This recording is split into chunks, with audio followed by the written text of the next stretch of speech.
آج کی گفتگو آج کے بجٹ پر۔ ہماری گردشی قرضوں سے جان نہیں چھوٹی، اب کاربن کریڈٹ شروع۔ پاکستانی قرضوں میں دفن اور اشرافیہ امیر سے امیر تر۔ پاکستان کی بدقسمتی یہ ہے کہ پاکستان کا بجٹ ورلڈ بینک اور IMF سے بن کر آتا ہے اور امریکہ سے درآمد شدہ وزیر خزانہ اور اس کی ٹیم اس کو اسمبلی میں اناؤنس کرنے کی رسم پوری کرتے ہیں۔ میں صرف اور صرف پیٹرول پر کاربن چارجز پر بات کروں گا اور پوری کوشش کروں گا کہ سادہ ترین الفاظ میں قوم کو سمجھانے کی کوشش کروں۔ ہمارے معاشرے میں ایک روایت ہے کہ عوام کے سامنے بیٹھ کر موٹے مشکل الفاظ میں بات کریں تاکہ وہ نہ سمجھ سکیں، نہ اس پر سوچ سکیں اور نہ پھر بات کر سکیں۔ حالانکہ حضرت علی علیہ السلام کا فرمان ہے کہ بات اس طرح کی جائے کہ سننے والے کو آسانی سے سمجھ آ جائے۔ کاربن کریڈٹ یا CC ہے کیا؟ پاکستان نے 2005 میں کیوٹو پروٹوکول پر دستخط کیے۔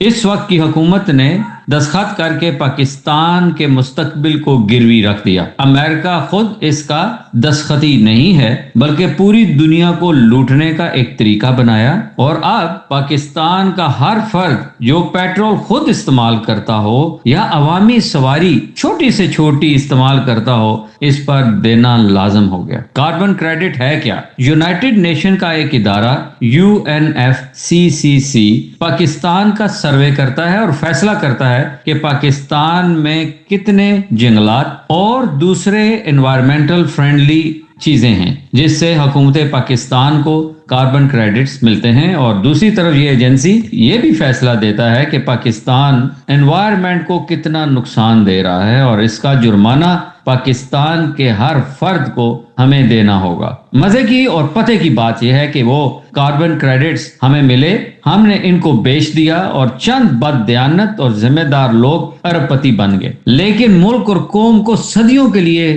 غریب اور غلام بنا کر چلے گئے۔ ہماری جاہل اور نااہل حکومتیں اور سرکاری مشینری کو پتہ ہی نہیں کہ ہم نے کیا کرنا ہے۔ مثال کے طور پر بجلی پانی سے پیدا کرنا، نہ صرف بجلی سستی بلکہ UNFCCC آپ کو کاربن کریڈٹس دیتی ہے، لیکن ہم نے کالا باغ ڈیم ختم کر دیا اور دنیا کی مہنگی ترین اور آلودہ ترین بجلی پیدا کرنے کے IPPs کے شکل میں ہم نے وہ یونٹس پاکستان میں لگائے، اور اب ہمیں یونائٹڈ نیشن کی یہ آرگنائزیشن جرمانے کے طور پر ہر سال اربوں ڈالر پاکستان سے لے کر جائے گی۔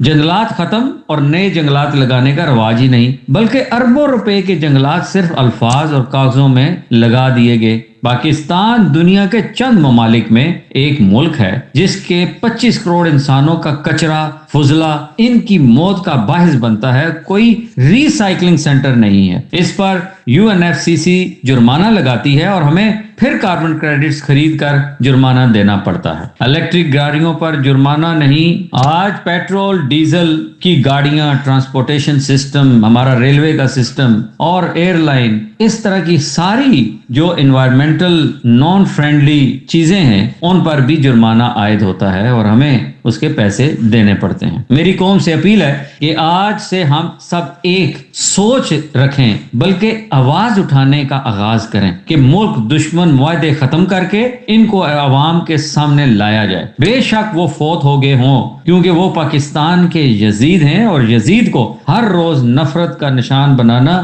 نیکی کا کام ہے، نہ کہ ان کو اپنا ہیرو بنا کر ان کی پوجا کریں۔ یہ کاربن کریڈٹ ایگریمنٹس ختم ہونے چاہیے اور انوائرمنٹل فرینڈلی سسٹم ملک میں رائج کیا جائے۔ دوسرا، IPPs کے سارے معاہدے ختم کیے جائیں اور پاکستانیوں کو بتایا جائے کہ کس نے پاکستان دشمن معاہدے کیے جس سے ہمارے گردشی قرضے ختم ہونے کا نام ہی نہیں لے رہے اور عوام کو کھربوں روپے لوٹ کر وہ انہوں نے اپنی زندگی اس طرح گزار رہے ہیں جس طرح قریشی شاہی خاندان سے ان کا تعلق تھا۔ تیسرا، آج ہم تیل اور گیس باہر ممالک سے کیوں درآمد کرتے ہیں اور کیوں ہم نے اپنے کنویں نہ صرف بند کیے بلکہ نئی دریافت پر بھی پابندی لگا دی۔ ہمارے اربوں ڈالر کا زر مبادلہ ملک سے باہر چلا جاتا ہے۔ جو اوورسیز پاکستانی اپنے خون پسینے کی کمائی اپنے گھر والوں سے، بچوں سے، بیویوں سے دور رہ کر کماتے ہیں، وہ واپس انہی ممالک میں چلا جاتا ہے۔ نمبر 4، پاکستان میں ری سائیکلنگ سینٹر کیوں نہیں لگائے جاتے؟ اس کے پیچھے کیا ملک دشمن